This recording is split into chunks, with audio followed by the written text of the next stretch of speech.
All the mics should work, so.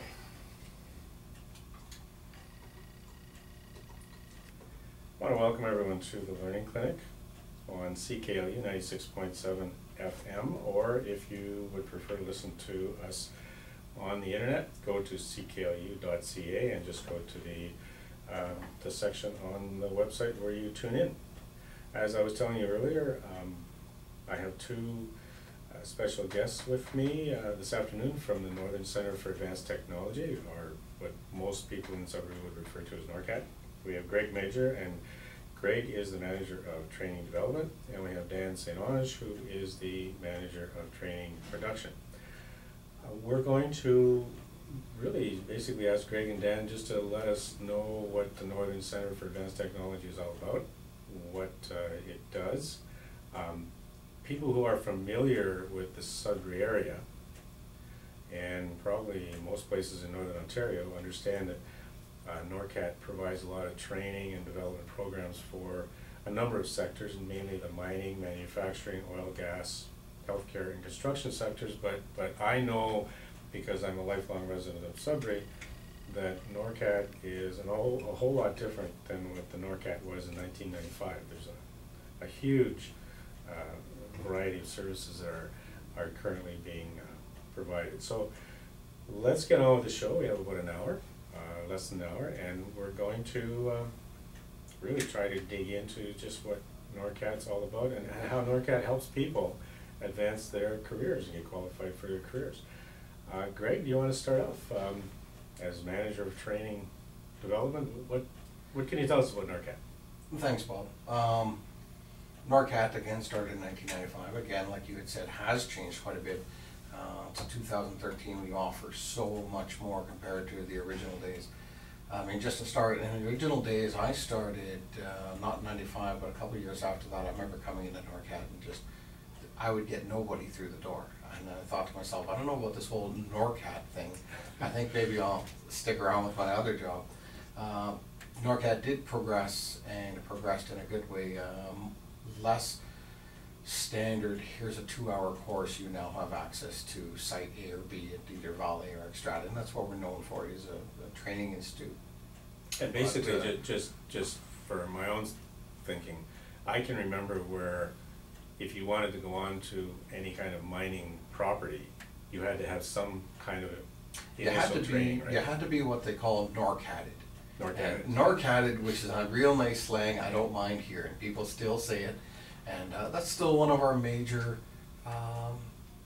situations, because clients walking on to, we have so many now. In the beginning it was just Vale and Extrata, or in those days it was Falconbridge Inco.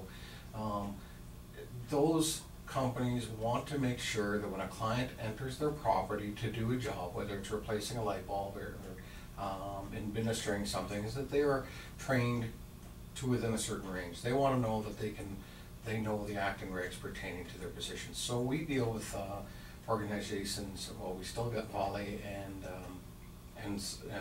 Extrata. We now deal with the Greater City of Sudbury. They have courses for access to their working on their roads, working in their water plants.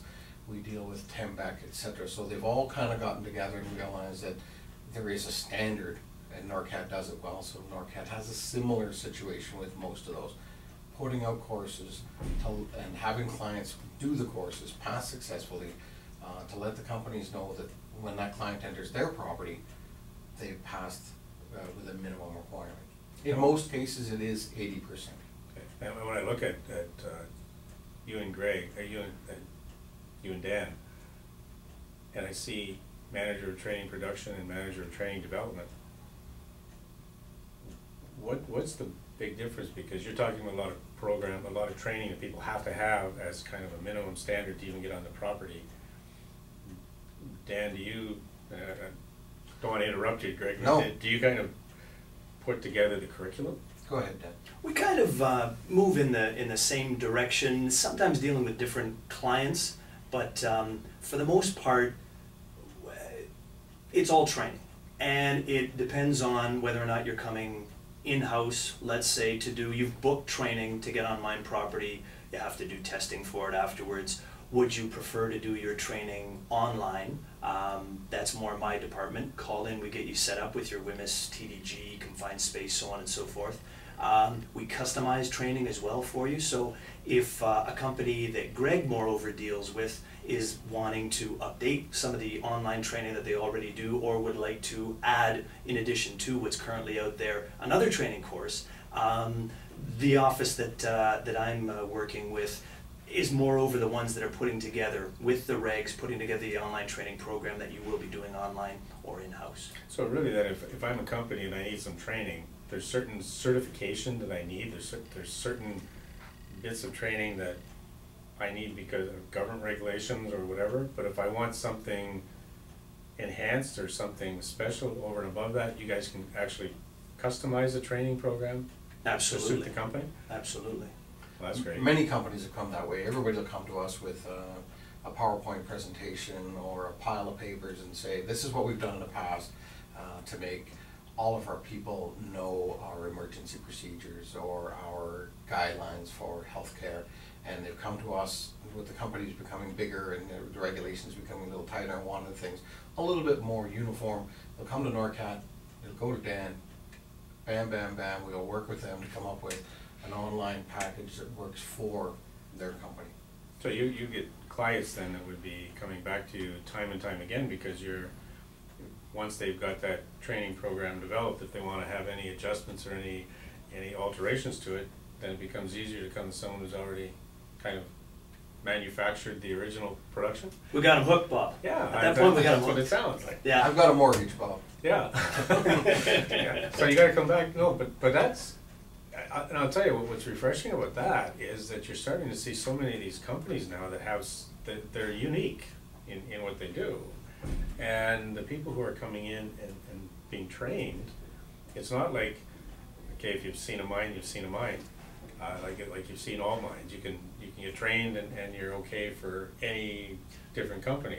It seems as if most of these companies now have their own peculiar standards that they want followed, their own peculiar procedures, and then they realize, well, we have to have somebody to do the training.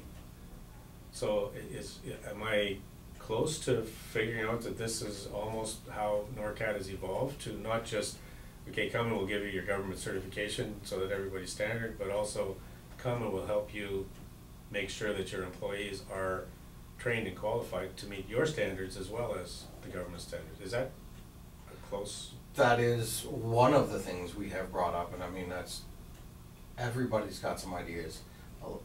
With the Occupational Health and Safety Act really doing more than they used to do in the old days. Everybody who has a company of any size right now has somebody in charge of their safety program, somebody making sure that their people have their WMISs, somebody making sure that their fall protection is up to date, their office safety, their disability program, which is new last year, is up to date. So they've all got all kinds of ideas, but sometimes not the technology to put these ideas together. So coming to Norcat really made it easy. So it was one of the things that Norcat said, you know what, we've got the space for it, we've got the people for it, we already do similar things, we've got the technology. So it was a little bit of a jump to move that way and upgrade their stuff. And I would assume being tell me if I'm wrong with this, but you're a private, non-profit organization? Not for profit. Not for profit. But it's private, not for profit? Yes, private. You must have a little bit more flexibility than if you were a A government. little bit, I see where you're going. We're a little bit quicker to get things done. We are not handicapped by things. We're a little. Well, there's a lot of things that get referred to committees for 5 years before they get moving forward. You guys can probably Yes. make your decisions a little quicker. We do have a management process. We do have a hierarchy in how things work. We bring the ideas to the next people, but we don't spend a month doing reviews and processes to make something work. A month would be an accelerated time. Well, that's just to the next meeting, right? Okay. But yeah, we can usually move on. Somebody will come to us and say, well, I need this, can I get it by next year? Well, you can't have it by next month, but I can do it by June. In fact, we just did something like that. They wanted it by May 1st, they requested it, but they gave me 26 days. But I can do it by June 1st. There's no other organization that put the quality that we do into, what was it, you know, a 45-day process. And really, the private companies, they need that quick turnaround. Absolutely. If I need training, I need it 2 weeks ago. That's about the time they come see us, usually, is we need this as of 2 weeks from yesterday. Sometimes Yeah, exactly. it's either I really want it done, I've got a great idea, or unfortunately I've got an order to get this done, which is right. even faster. Yeah, Yeah. yeah. I know where those orders come from, yeah. You're right.